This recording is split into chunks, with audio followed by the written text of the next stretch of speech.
Hi, healthcare supply chain friends. Angelique here. And this week's topic is vendor performance management, vendor access management, vendor credentialing, everything about vendors. So here we go. I just wanted to do a video today about it. So I keep going back to myself and thinking about old school way of vendor management, which really was, there was no way of vendor management other than relationships, free this, free that, going out to dinners, going out to lunches, and kind of managing your vendors that way and just having these really great friendships, which, hey, there's nothing wrong with that. But really thinking about how are you categorizing your vendors and which ones kind of get um, that type of relationship with you based on the category that they are in. So I posted an article yesterday on LinkedIn about categorizing your vendors and kind of what does that look like, and then how should you define what your relationship and expectations are based on that category. But really, the old school way of vendor management, vendor access, a vendor contract management, and not having them be a part of your foundational supply chain basics, right? So, procure to pay, initiatives being initiated implemented 100% at the bedside, and kind of getting rid of like scope creep, and really just kind of managing some of those really key areas like recall management and safety concerns and patient and staff harm events, right? So along with that, thinking about, hey, are we still doing all plays? If we are doing all plays, have we moved to some sort of a formulary model where we hold those vendors accountable to pricing? Are we bringing our vendors into the fold of clinically integrated supply chain? And what does that look like? So all of these things contribute heavily to the foundational basics of your healthcare supply chain. And when I think about the model, right, procure to pay really drives compliance not only within your team, but your stakeholders and your vendors to that fully automated, almost fully touchless order, which is what you want, and having compliance within that. And then how does your vendor contribute to that? Because they have a ton of data. Are they running for you?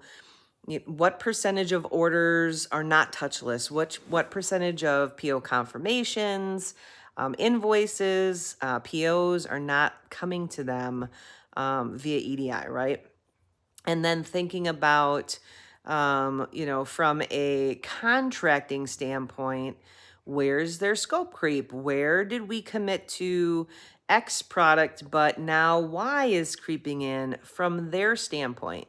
And not necessarily directly from another vendor, maybe, but really thinking about where is scope creep happening, even within their own with their own contract, right? And then thinking about this concept of doing an all play. Of course, when you have clinically integrated supply chain, super duper important to have your physicians, your clinicians involved in your decision making process.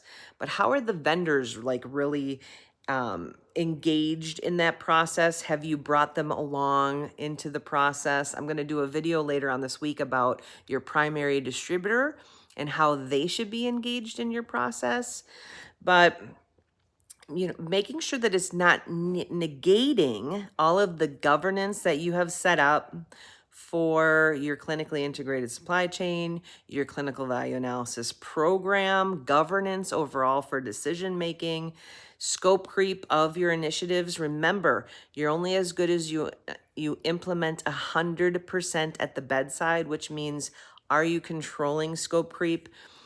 Purchases that happen as special orders, P-card purchasing, Amazon purchasing, outside of primary vendor purchasing, all these things. So how are we getting rid of the old school way of managing supply chain? And How is your team driving a strategic vision of the new way of supply chain transformation 101, but also sticking to a strategic vision of what are you driving? Are you just driving by reacting to what's happening today?